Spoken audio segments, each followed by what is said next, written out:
Vous êtes un tricoteur acharné, vous êtes une tricoteuse acharnée, vous êtes un tricoteur débutante ou débutant, vous avez envie d'aller de l'avant, d'apprendre les trucs pour que quand vous portez votre tricot, ça fasse waouh.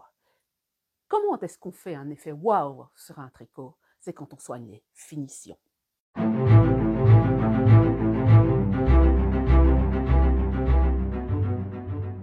Bonjour à tous, bonjour à toutes. Ici, c'est Christelle Nioul, Christelle Elka, designer tricot, et ceci n'est pas un podcast. Aujourd'hui, ce ne sera pas un podcast. Aujourd'hui, on va faire quelque chose de pratico-pratique. On va entrer dans le cœur du sujet qui est le tricot. On va parler astuces tricot. Alors, je ne suis pas une référence, j'ai mes petits trucs. Je me sers de petits trucs que j'ai appris par l'intermédiaire d'autres tricoteurs, et notamment des youtubeurs qui sont quand même relativement connus sur leur façon d'apporter des astuces. Alors, je vous mettrai des références ici en dessous sur des youtubeurs où il faut aller voir leurs vidéos. Alors, majoritairement, c'est en anglais, parce que ce sont vraiment des gens qui sont des personnes ressources pour apprendre plein de choses. Alors, il y a des choses que j'ai appris sur le tas, il y a des choses que ma grand-mère m'a transmises, il y a des choses que j'ai appris avec des tricoteurs que j'ai rencontrés en vrai, des choses que j'ai lues, des choses que j'ai vues, des choses que j'ai vues en vidéo, que j'ai vues en vrai. Donc, ici, je vais m'attarder sur quelques petits points de tricot qui ne sont pas énormes. En fait, je vais vous donner quelques petites astuces. Je vais parler des finitions. Comment est-ce qu'on peut avoir un effet waouh sur un tricot? C'est quand on soigne ses finitions. Alors, c'est quoi les finitions? C'est le montage et c'est le rabat. C'est le blocage, c'est aussi avoir des lisières propres, et c'est pouvoir coudre correctement ces pièces. Quand on fait des pièces tricotées, par exemple, quand on fait un pull à plat, il faut les coudre ensemble, et si vous pouvez tricoter aussi bien, aussi proprement qu'il soit, si vous ne faites pas une belle couture, ça va être moche. Donc, il y a une manière de pouvoir coudre, j'ai fait une vidéo sur le sujet, il y a une manière de bloquer, j'ai fait une vidéo sur le sujet, c'est pas ça dont je vais parler, je vais vraiment faire des petits points pratiques sur le montage, sur différentes choses qui font que vous pouvez apprendre différentes techniques, différentes petites astuces que vous pouvez mettre en application dans votre tricot de tous les jours. Donc, je vais surtout parler lisière, je vais parler montage, rabat, je ne vais pas vous détailler toutes les techniques. Et à tout de suite. En introduction, j'ai parlé de manière générale des finitions. Quels étaient les points sur lesquels vous deviez porter attention? On va ici s'attarder un peu plus sur certaines petites astuces. Je vais parler du montage, du rabat, mais aussi des lisières. Alors, tout d'abord, je vais parler du rabat et du montage. Alors, je ne vais pas vous montrer comment monter, je ne vais pas vous montrer, détailler tous les montages qu'il existe. Il existe des vidéos, j'ai fait des vidéos sur le sujet, là. Ici, je vais vous expliquer comment faire pour que ça ait un aspect plus professionnel. Quand vous montez vos côtes, ici par exemple, si vous regardez bien, vous verrez que les côtes, c'est une maille envers, deux mailles endroit, une maille envers et des mailles qui sont des torsades. Alors, pour que ce rabat soit propre, j'ai monté deux mailles endroit, une maille envers, deux mailles endroit, une maille envers, etc., etc., etc. J'ai fait de telle manière à ce que les côtes du montage ressemble aux côtes des manches et aux côtes du bas du corps. Donc, déjà ça, je m'arrange pour que les côtes se ressemblent. Ensuite, le montage, je vous l'ai dit, c'est deux mailles endroit, une maille envers, deux mailles endroit, etc., etc. Donc, moi, je fais un montage, et je l'ai décrit ici, qui est le montage 1-1, et je l'adapte parce que je vous ai montré comment faire une maille endroit, une maille envers. Si vous avez trois mailles endroit et une maille envers, adapté, vous faites 3 fois la même technique pour la maille endroit et une fois la technique pour la maille envers. Et je rabats mes mailles en rabattant 2 fois à l'endroit, une fois à l'envers, 2 fois à l'endroit, une fois à l'envers. Donc ça va me donner un joli petit aspect comme ceci. Vous voyez, en fait, ça fait onduler. C'est très joli et ça match avec le col. Donc déjà ça donne un aspect qui est un aspect plus professionnel. Si vous montez vos mailles en tubular caston, donc en montage tubulaire, vous rabattrez en montage, en rabat tubulaire. Donc, c'est important de faire correspondre le montage avec le rabat. Il y a certaines conditions dans lesquelles ce n'est pas possible, parce que si vous montez une chaussette, c'est clair que vous allez monter peut-être en montage à la turque, vous n'allez pas rabattre en montage à la turque, c'est clair, parce que c'est une pointe, c'est pas la même chose. Mais moi, je parle particulièrement, par exemple, d'un pull, d'un col, quelquefois d'un châle, et encore parce que les châles c'est très particulier. Donc, vraiment pour avoir un aspect professionnel, essayez de faire matcher ce montage avec le rabat. Deuxième astuce. Si vous regardez attentivement ici, donc c'est un peu le top-down, donc je monte toujours les mailles du col, puis je fais mes côtes, puis je fais des augmentations, puis je sépare l'empiècement circulaire pour faire les manches et le corps. Donc je monte toujours les mailles en commençant par le col, mais si vous faites un bottom-up, donc du bas vers le haut, c'est la même chose. Si vous regardez attentivement ceci, vous verrez qu'on ne voit pas l'endroit où j'ai monté les mailles. Or, si vous montez vos mailles classiquement, c'est-à-dire avec ce qu'on appelle un nœud, vous verrez qu'on voit ce gap. Je vous le montre. Alors ici, je termine, c'est une chaussette qui est construite de la pointe vers le bord de la chaussette, le bord côte de la chaussette. Si vous regardez attentivement, vous voyez qu'il y a un gap. Alors ici, c'est le rabat, mais vous aurez exactement la même chose lorsque vous montez vos mailles. Parfois, je conseille de monter 2 fois à plat et puis de terminer par un grafting, mais si vous devez monter vos mailles directement, il y a une manière d'éviter ceci. En fait, c'est de ne pas faire de nœud. Comment est-ce qu'on fait? Je mets ça de côté. Donc, normalement, quand vous montez vos mailles, vous faites un nœud coulant, comme ceci. Et c'est ça qui fait que ce n'est pas joli.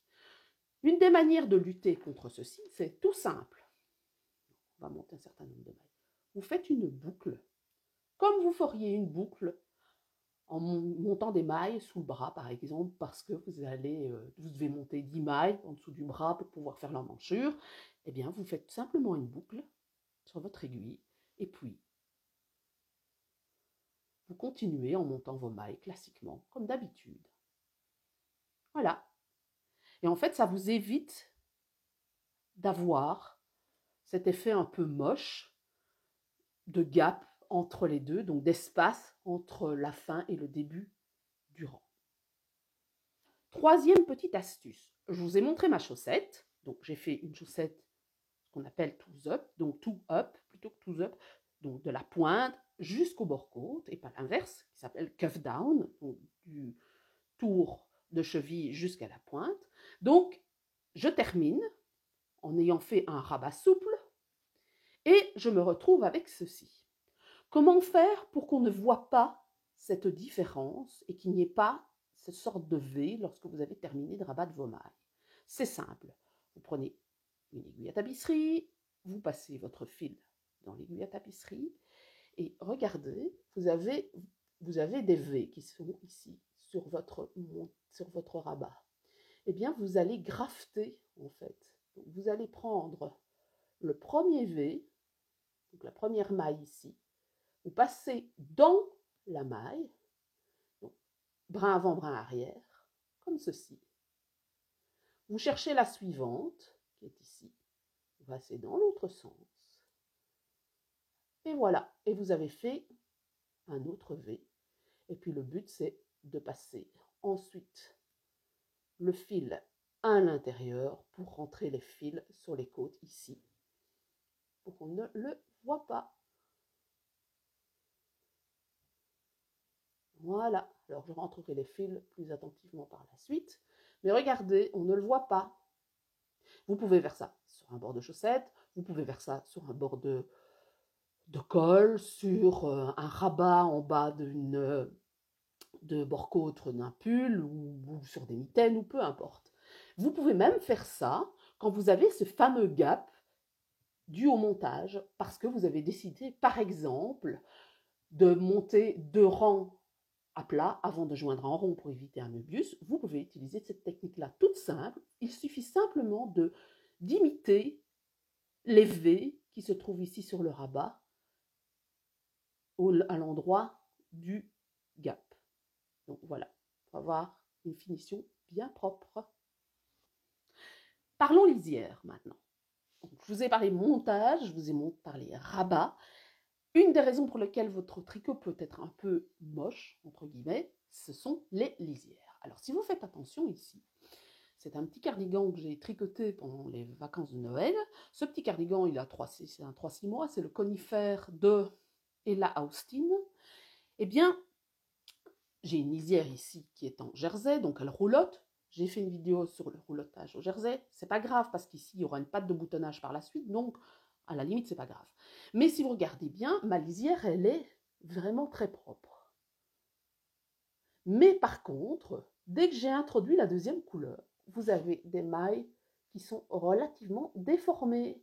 Et pourquoi? C'est parce qu'en fait, j'ai pas fait très attention, et vous en avez une particulièrement là qui n'est pas très jolie, j'ai pas fait très attention, le fil en fait est un peu plus épais que celui-ci. Donc j'ai rectifié le tir après, donc j'ai une lisière un peu plus correcte, mais là, c'est pas très joli. Alors, en soi, c'est pas très important, puisque je vais faire une patte de boutonnage. Je vais relever les mailles, non pas en lisière, non pas le brin ici, mais juste derrière la première maille. Donc, cette maille difforme ne va pas se voir. Donc, il y a plusieurs cas, je vais vous parler de plusieurs cas. Comment est-ce qu'on peut avoir des mailles un peu difformes? Comment est-ce qu'on peut avoir des mailles, la deuxième maille par exemple, qui n'est pas tout à fait identique aux autres mailles du corps? Donc, il y a plusieurs cas de figure. Tout d'abord, comment peut-on avoir des lisières qui soient moches? On peut le dire, moches tout simplement.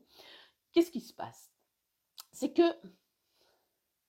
vous pouvez avoir, lorsque vous montez vos mailles, je vais monter mes mailles,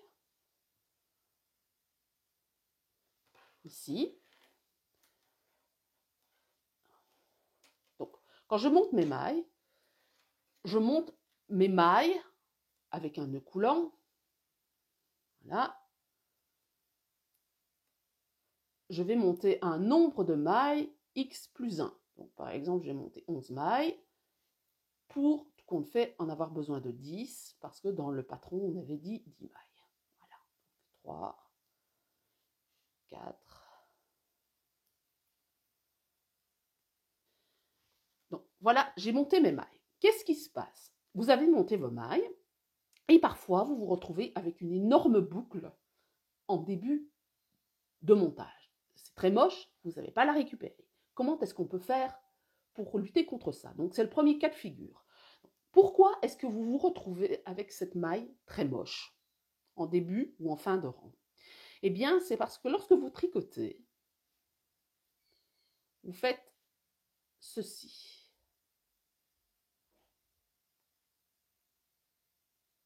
Donc, vous allez distendre vos mailles. Par exemple, ici, vous voyez, je tire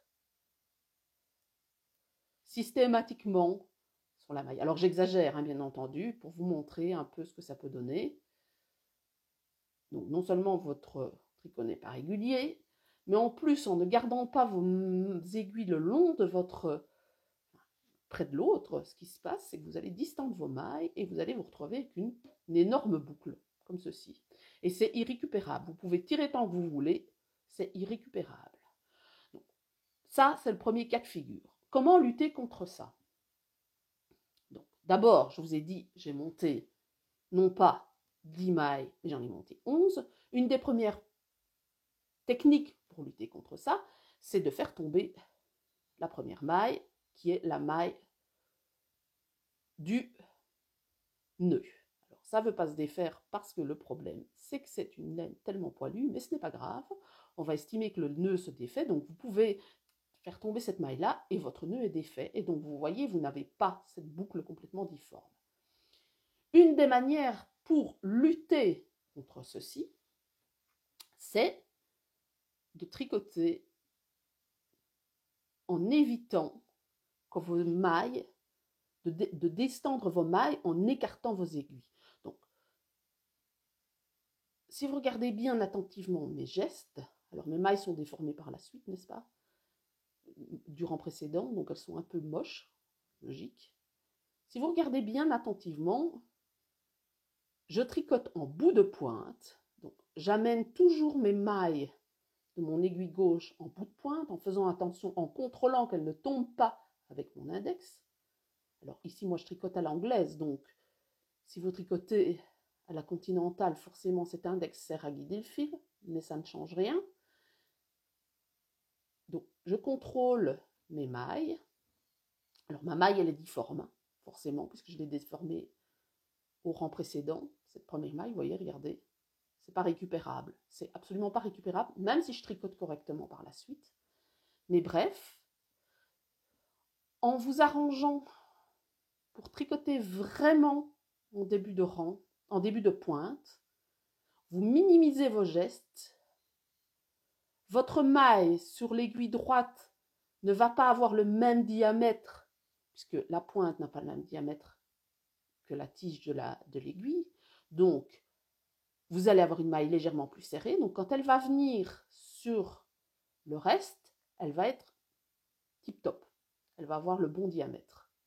Donc, je m'arrange toujours pour tricoter en pointe. Et puis, je glisse en même temps.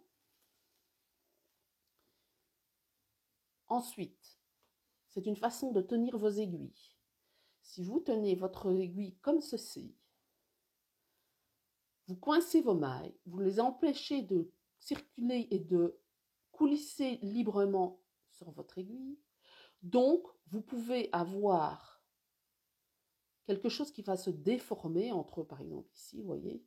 En fait, vous allez tirer, j'exagère encore une fois, vous allez tirer, coincer par exemple votre tricot, vos mailles ici avec celle-ci, ben vous allez avoir un fil beaucoup plus dense, vous allez avoir une maille distendue ici, puisque forcément vous coincez, vous empêchez vos mailles de coulisser. Je ne sais pas si je suis très claire à ce niveau-là, mais le but c'est de tenir le moins possible vos aiguilles. Vos mains doivent être qu'un guide sur vos mailles et non pas attraper fermement vos aiguilles. Il faut vraiment que ce soit un guide. Donc moi, je ne tiens pas mes aiguilles, je les pose dans ma main, que ce soit à la continentale ou à l'anglaise. Ma main, mon aiguille est comme ça dans ma main. Elle est guidée. Je ne tiens pas mes aiguilles, je pose mes aiguilles. Donc le fait d'éviter d'agripper votre tricot en cours évitera de déformer les mailles. Donc ça, c'est un des cas de figure. Donc je vous ai parlé du fait de faire des grands gestes parasites, comme ça, par exemple. Alors j'exagère, hein, mais par exemple comme ça. Quand on commence à tricoter, on a des gestes un peu parasites, vous voyez, un peu comme ça. Et voilà, et comme ça, et puis on se retrouve avec une maille distendue moche qui est irrécupérable, vous voyez. Voilà. Ça, c'est une des raisons pour lesquelles on peut avoir des mailles distendues. Autre cas de figure, vous avez votre première maille qui est relativement correcte, mais votre deuxième maille est complètement déformée. Une des manières de lutter contre ceci, c'est que vous allez serrer vos mailles comme ceci. Donc si vous regardez, j'introduis mon aiguille dans la maille, je tourne, et quand j'attaque la maille suivante, je serre la maille précédente. Mais je ne fais ça que sur les premières et deuxièmes mailles. Donc je me retrouve avec quelque chose de très régulier. Si vous regardez, je minimise très fort les gestes. Il n'y a quasiment que mes doigts qui travaillent. Donc ça, c'est vraiment une question de pratique. C'est ainsi que vous aurez le plus de lisières les plus propres possibles. Donc, évitez d'écarter vos aiguilles comme ceci, de faire ça ou de faire ça. Essayez vraiment de travailler en pointe d'aiguille de manière à avoir le moins d'impact possible sur vos mailles. Alors, une manière d'avoir des lisières correctes. Il y a plein de techniques de lisière qui sont variables. Comme vous l'avez vu sur le petit gilet ici, par exemple, les lisières. Alors moi, j'ai tricoté jusqu'à la fin du rang, j'ai pas fait de maille lisière, puisque de toute façon, j'allais faire une patte de boutonnage. Et quand vous regardez, en fait, quand on termine, il s'avère que on a quelque chose qui roulotte. C'est normal, c'est la dynamique du fil comme ça, vous pouvez rien faire contre ça. J'ai fait une vidéo sur le jersey. Et le roulotage du jersey, vous ne pouvez rien faire contre ça. Comment est-ce qu'on peut lutter contre ceci? Comment est-ce qu'on peut avoir quelque chose de propre? Alors, une des premières techniques, c'est de glisser la maille comme si vous la tricotiez à l'envers. Alors, ici, on part à l'endroit, donc je vais mettre le fil derrière et vous tricotez votre maille comme si vous tricotiez à l'envers plutôt. Et donc, vous allez avoir une maille qui ne va pas être difforme.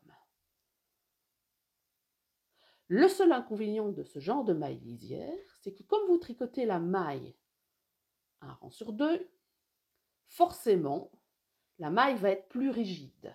Donc, dans certains cas de figure, glisser la première maille n'est pas un bon plan. Donc ici, je tricote encore à l'endroit puisque je suis en point mousse, comme ceci. Ce n'est pas un bon plan. Donc, dans le cas d'un pull, par exemple, ça peut être très joli parce que ça vous fait des jolis V le long d'un pull. Alors, si vous faites une patte de boutonnage après, je vous le déconseille parce que sinon ça va vous perturber pour remonter le nombre de mailles. Parce qu'il faut savoir que quand on remonte une patte de boutonnage, ici, je vous donne l'exemple, je vais remonter une patte de boutonnage comme ceci. Donc je vais la tricoter comme ceci. Comme les mailles ne sont pas carrées, vous avez plus de rangs que de mailles. Donc vous allez remonter moins de mailles le long. Allez, par exemple, j'ai 40 rangs ici, mais je vais remonter 30 mailles, puisque forcément, les mailles sont plus étroites que les rangs. On remonte en général 2 mailles sur 3 ou 3 mailles sur 4 en fonction de l'échantillon, quand on va tricoter en perpendiculaire par rapport au corps, pour éviter que ça ne soit complètement déformé et que ça ne gondole. Donc, quand vous avez le cas où vous glissez une maille sur deux, eh bien, vous allez avoir en lisière non pas de brin de petit V ici, vous allez en avoir un seul. Ça sera plus compliqué pour remonter, ça va être moins joli. Et donc, vous allez avoir un trou, parce que si vous devez relever deux, par exemple, vous avez 4 mailles, vous devez en relever 3, il y aura une maille dans les 4 où vous devrez remonter 2 mailles dedans, et vous allez avoir un trou, parce que forcément, quand on remonte plus de mailles qu'il y a de rang, forcément, on doit remonter 2 mailles dans une, et c'est moins joli. Donc, quand vous avez par la suite une patte de boutonnage ou un remontage de maille pour X, Y raison, moi je vous déconseille le fait de glisser la première maille.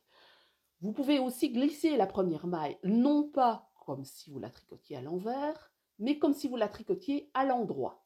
Ce qui va se passer, c'est que vous allez avoir une maille torse. Et donc, vous allez avoir une lisière qui va être légèrement enroulée par rapport à une lisière avec maille glissée classique. Donc tout simplement, vous tricotez comme si vous tricotiez à l'endroit, voilà. Ça va avoir un impact mais très léger, pas vraiment très différent de la maille précédente, c'est juste un look différent. Voilà. Donc non pas, vous n'allez pas avoir quelque chose de droit, vous allez avoir une lisière légèrement roulottée. Une autre manière de faire des lisières, c'est en bord de tricot. Je cherche mon petit échantillon que je ne sais pas où j'ai mis. Si je la trouve, ce serait bien. J'ai trouvé mon petit échantillon. Ici, vous remarquez, j'ai fait un tout petit échantillon pour voir un peu ce que rendait le fil. Si vous regardez, ça roulotte. Et pourquoi ça roulotte? Parce qu'en fait, je n'ai pas assez fait de rang de points mousse en bas et en haut pour compenser la dynamique du fil en jersey. Donc, ça roulotte comme ça. Mais ça ne roule pas comme ça. Hein. Ça roulotte vraiment comme ça. Donc, ce que vous pouvez faire, c'est pour avoir quelque chose de propre, c'est faire une lisière en point mousse, comme ici. Alors, ça peut être une lisière avec une seule maille, comme ça peut être une lisière avec 2 mailles. Alors, l'avantage de faire une lisière avec une seule maille en point mousse, quand vous devez coudre 2 pièces, ça vous permet de mieux revoir un peu ici quelles sont les mailles à relever pour coudre les pièces ensemble. Donc, par exemple, si vous avez un tricot qui est un tricot en...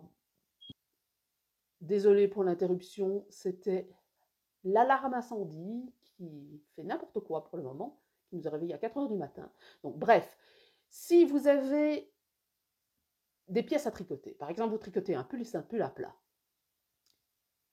je vous conseille de faire la première maille en point mousse, parce que vous verrez ici les mailles, il sera plus facile de repérer les endroits où vous devez coudre en ce qu'on appelle mattress stitch.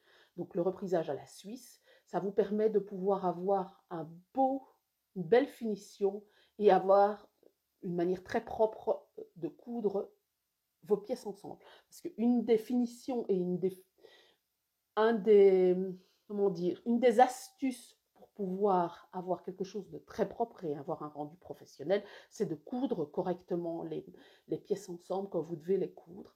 Et personnellement, quand il s'agit de 2 pièces à joindre ensemble, je fais une lisière en point mousse sur une seule maille pour pouvoir identifier plus facilement les mailles à coudre ensemble parce que ça ne se voit pas, elles vont se cacher avec la lisière, avec la couture. J'ai fait une vidéo sur la couture. Donc c'est une manière de pouvoir faire ça de manière très propre. Donc vous avez aussi la lisière ici par exemple avec 2 mailles en point mousse. Ça peut être une très jolie lisière pour X ou Y motif, par exemple un carré ou une couverture. Les lisières de châle par exemple en point mousse, vous avez 2 ou 3 mailles, c'est très joli, moi je trouve ça très joli. Ce que vous pouvez faire si vous n'aimez pas les lisières en point mousse, c'est plutôt que de faire du point mousse, faire du point de blé ou du point de riz. Alors pour rappel, c'est quoi le point de riz? Le point de riz, c'est vous tricotez une maille en droit, une maille en vert, puis vous tricotez votre rang. Et puis à l'inverse, vous faites en quinconce. Donc vous arrangez pour tricoter, quand c'était une maille en vert, vous tricotez une maille en droit, quand c'était une maille en droit, vous tricotez une maille en vert. Donc on a vraiment des mailles en quinconce. Le point de blé, c'est quoi? C'est que vous allez alterner maille en droit et maille en vert sur 2 rangs, tandis que sur le point de riz, c'est sur un seul rang. Alors je trouve ça très pénible, moi je le dis franchement, de tricoter en point de riz ou en point de blé, parce que je trouve ça long, en fait. C'est pire que les côtes. Donc je trouve ça long. C'est pas ma technique préférée, mais soit, si vous avez envie, vous pouvez faire en point de riz ou en point de blé. Voilà pour les lisières. Il y a une lisière qui est vraiment une lisière très, très, très chouette, qui est une lisière que l'on fait en I-cord. Alors, la lisière en I-cord, c'est quoi? Alors, j'expliquerai pourquoi je ne l'applique pas pour tout. Mais la lisière en I-cord, c'est quoi? Vous tricotez vous allez tricoter votre rang. Par exemple, jusqu'à la fin du rang, vous allez glisser les 3 dernières mailles, ou les 2 dernières mailles, ou les 4 dernières mailles, en général c'est 2, 3 majoritairement, et vous allez donc glisser, passer le fil devant, et puis quand vous tournez, vous retricotez ces mailles-là. En fait, le fil passant derrière resserre ces mailles, et vous allez avoir un effet de rouloté.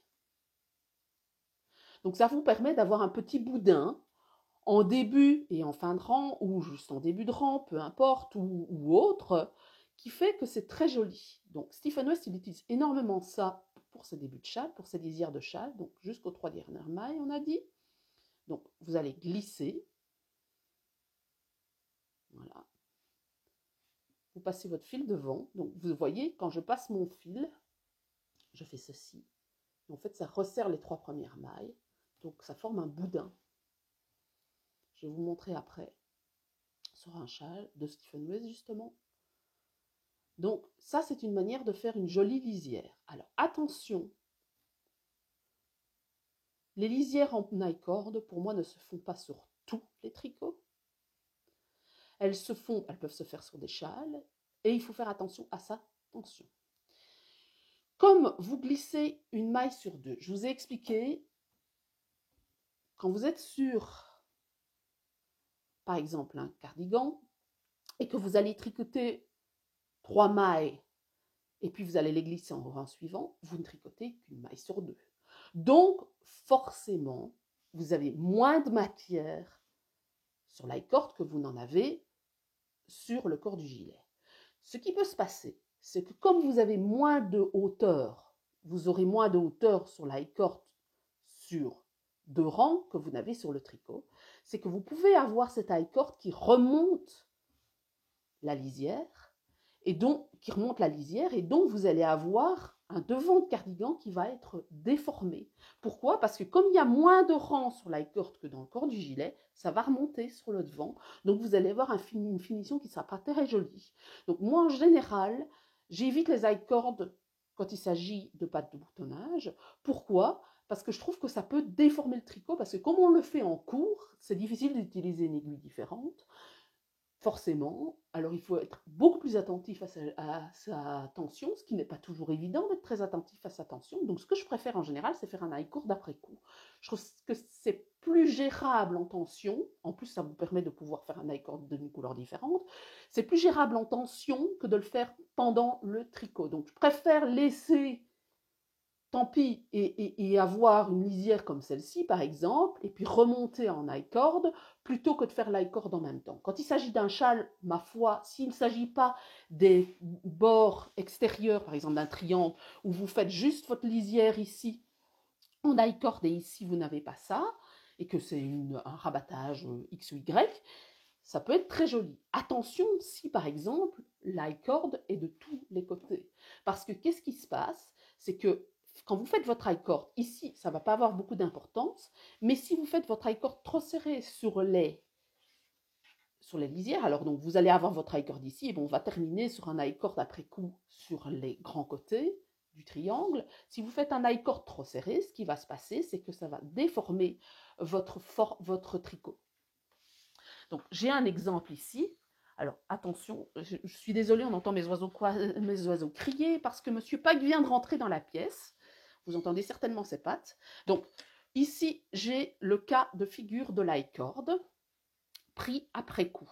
Donc si vous ne faites pas attention, et les high cords, je les fais toujours avec des aiguilles supérieures, par exemple j'ai tricoté le tricot ici en 3,75, j'ai utilisé du 4,5 pour faire l'high cord, parce que ça permet d'avoir une certaine latitude. Parce que si vous serrez trop, vous voyez bien, si vous serrez trop, il y a une limite d'extension à l'high cord. Donc faites attention à l'high cord quand vous en faites, de soit le faire après coup, soit utiliser une aiguille supérieure pour pouvoir avoir quelque chose qui soit sympa. Ça stabilise énormément le tricot, moi je trouve ça très joli. Sur du point mousse, ça évite que le point mousse se déforme. Quand on n'a pas besoin de bloquer un châle, comme ici, j'ai pas bloqué ce châle énormément, un petit coup de vapeur et c'est tout, parce que c'est un châle tout en point mousse, eh bien ça permet de stabiliser, ça stabilise une couverture, mais attention aux pattes de boutonnage. Attention aux finitions, de ne pas faire un high cord trop serré, parce que sinon vous allez avoir quelque chose qui va être pas joli du tout.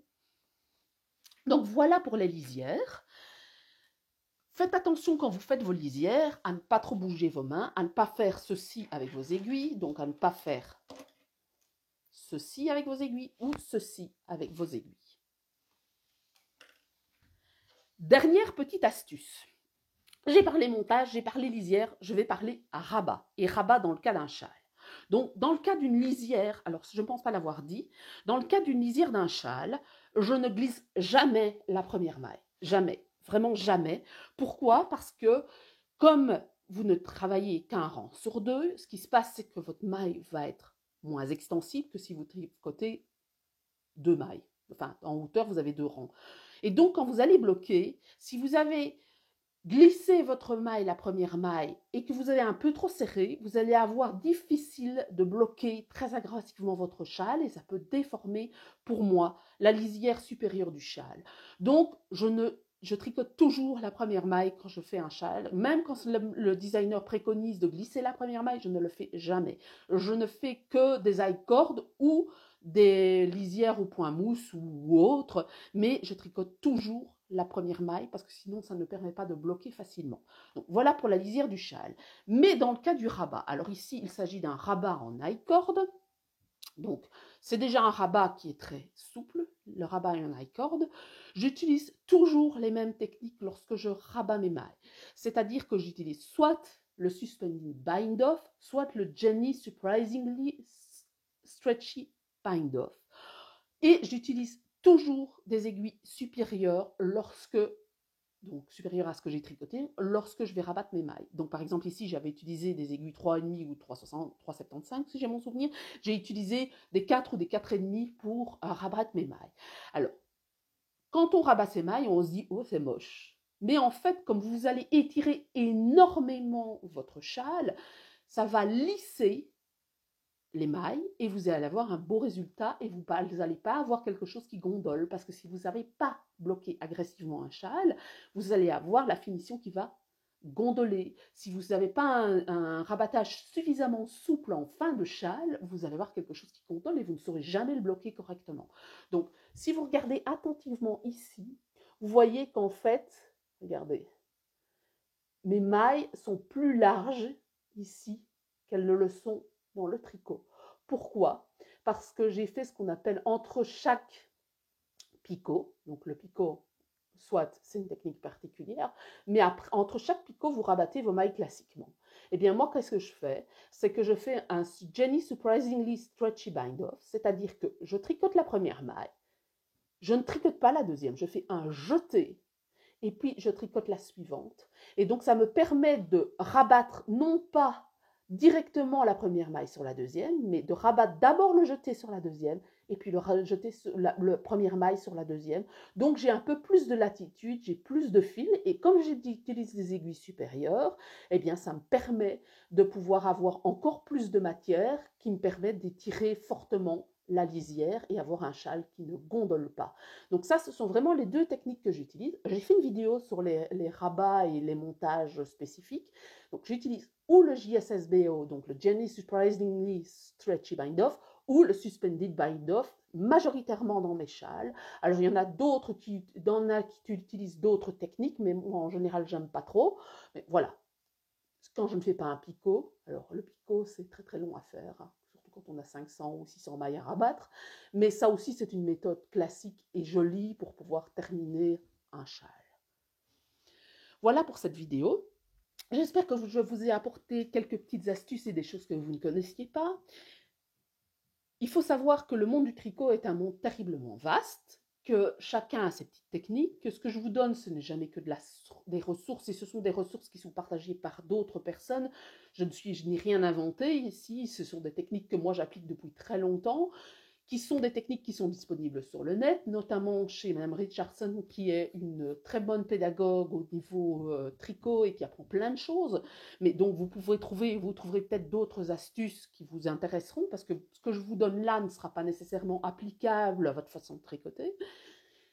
Si vous avez envie de partager d'autres techniques pour pouvoir avoir des belles finitions, n'hésitez pas à mettre un commentaire dans l'espace commentaire.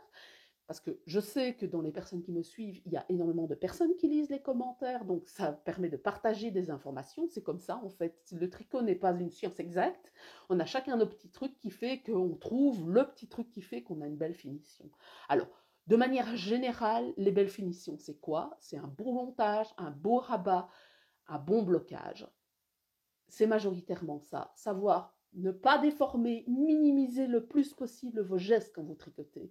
Essayez de vous installer confortablement, de minimiser vos gestes, parce que plus vous avez de gestes parasites, plus vous aurez un impact sur vos mailles. Parce que si vous faites ça, si vous avez tendance à prendre très fortement à votre fil quand vous tricotez, par exemple, quand vous faites ceci, vous voyez que quand moi je tricote, j'ai vraiment je fais très peu de gestes, mais si vous avez tendance à faire ça, c'est clair que vous avez un geste beaucoup plus large, donc vos mailles seront beaucoup moins régulières, surtout les premières mailles, et donc ça aura un impact. Comme à la continentale, c'est pareil, si vous avez tendance à faire ça, vous aurez quand même beaucoup moins, un résultat beaucoup moins joli que si vous avez tendance, où est-ce que je suis? Ah oui, c'était vrai que j'étais en I-cord, que si vous avez quelque chose qui est vraiment très proche de la maille, comme ici par exemple. Voyez, j'essaye maximum de minimiser les gestes.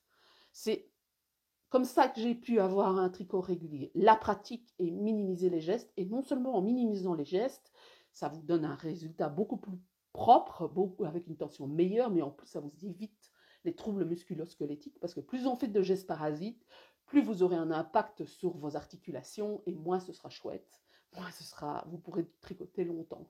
Donc le tricot, c'est pas une science exacte, c'est pas une science finie, et il y a toujours à explorer, il y a plein de choses à apprendre, j'ai encore plein de choses à apprendre, j'ai encore plein de techniques à découvrir, et je pense que plus je tricote, plus j'améliore ma façon de tricoter. Donc, ce que je vous donne, ce sont que des petites astuces, et encore une fois, si vous en avez à partager, n'hésitez pas. Donc, voilà pour cette vidéo qui était une vidéo un peu plus pratique, pratico-pratique cette fois-ci.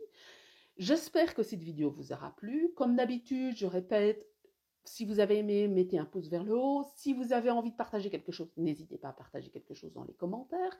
N'hésitez pas non plus à vous abonner si vous n'êtes pas abonné à la chaîne, parce que j'essaye de faire grandir la chaîne. Ça me ferait plaisir de pouvoir arriver à 10 000 abonnés à la fin de l'année. On verra, ma foi, hein, c'est un vœu pieux, mais on verra.